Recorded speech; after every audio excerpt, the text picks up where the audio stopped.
Meu nome é Claudemir Policarpo de Azevedo e eu estou aqui me preparando para mais uma reflexão. A triste realidade do professor. A dura realidade do professor. Eu estava vendo uma reportagem onde onde mostrava um professor e esse professor com ferimentos no corpo e ferimentos na alma. E isso feita por um aluno. E contudo, então, eu resolvi trazer aqui essa reflexão. Para ocorrer uma revolução positiva na maioria das nações, na maioria dos estados, é preciso que o processo tenha início na educação. Caso contrário, nada vai acontecer. Nesse sentido, o professor, ele torna-se um principal agente desse processo. O professor é o principal agente do processo de transformação da educação em qualquer que seja o estado. No entanto, é necessário nesse momento eu trazer um questionamento. Como é que esse profissional ele vai contribuir para a melhoria de um país, de um estado, de uma nação, sendo que a população não o valoriza e às vezes nem o respeita?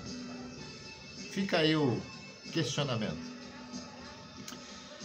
Quero que saibam que exercer a profissão de professor, na maioria das vezes, é um ato de extrema valentia, é um ato de extrema determinação, tanto em escolas públicas quanto na esfera privada, que fique bem claro. Um dos principais problemas enfrentados é quanto à remuneração. Sempre muito baixo, tanto numa quanto na outra esfera. Além disso, em diversos casos, que não é o caso daqui, sempre atrasam. Não é o caso desse estado. Em muitos outros estados, sempre atrasam.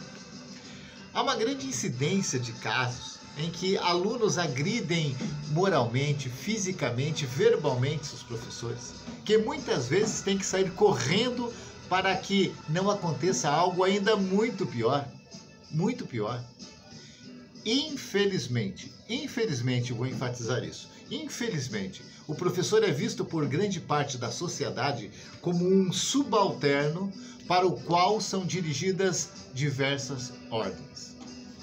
Quando o professor atua na escola pública, muitas vezes ele não possui ou é limitada a autonomia plena para aprovar ou reprovar alunos.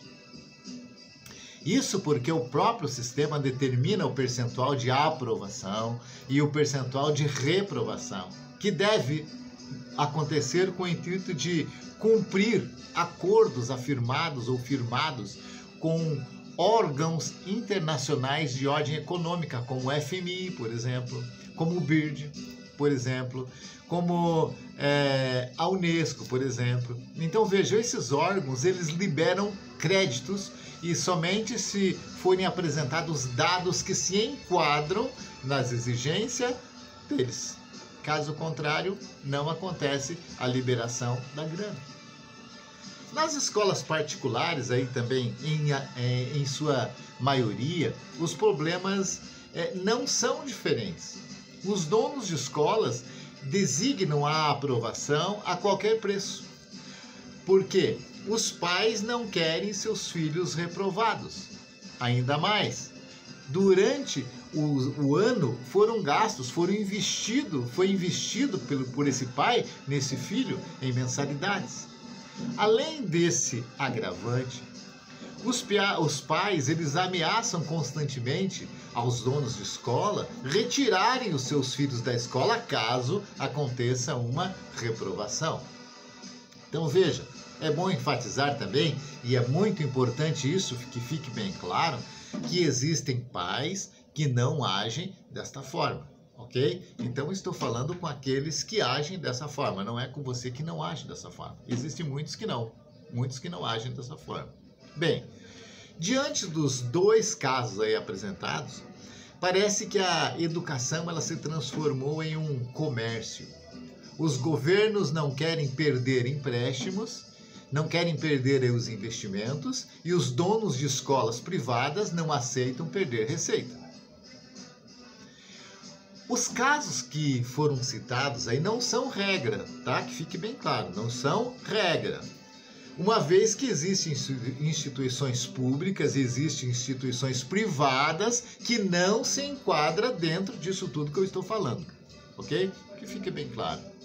No meio disso tudo está o professor, que permanece sem ação e sujeito a criança e adolescente marginalizados.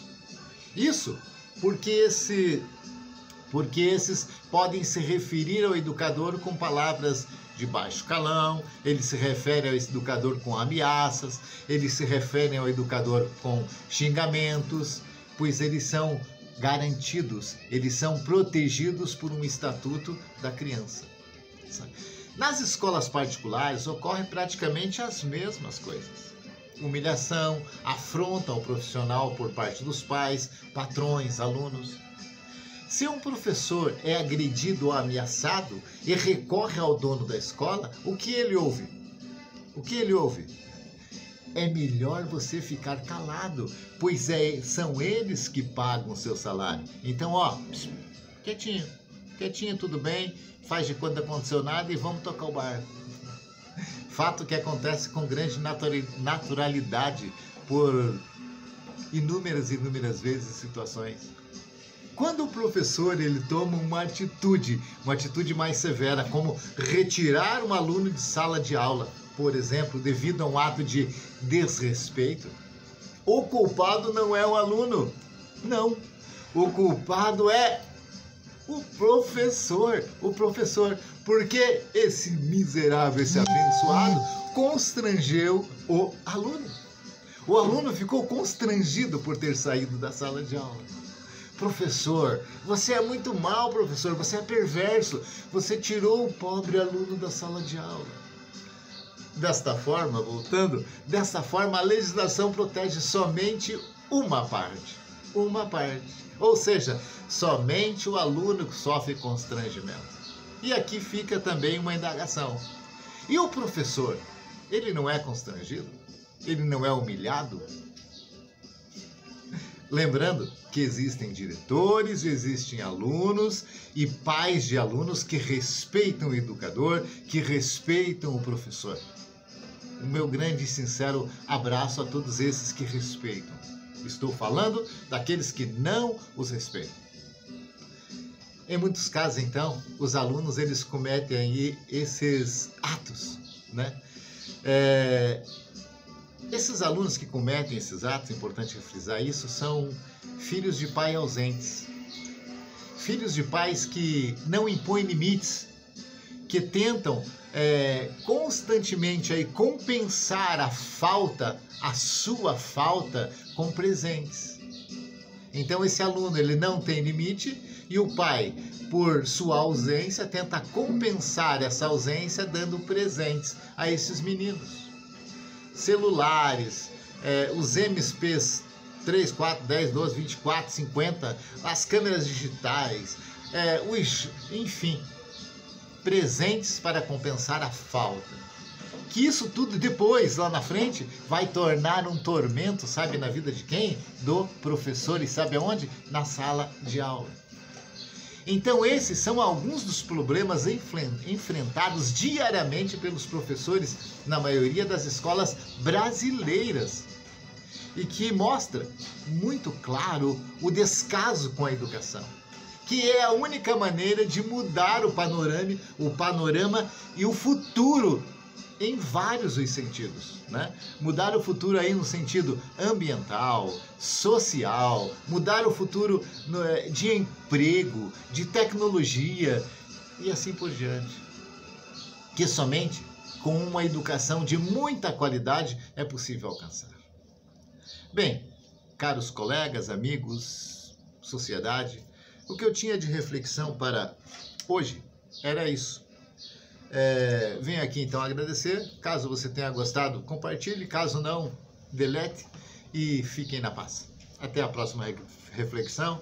Valeu aí, muito obrigado.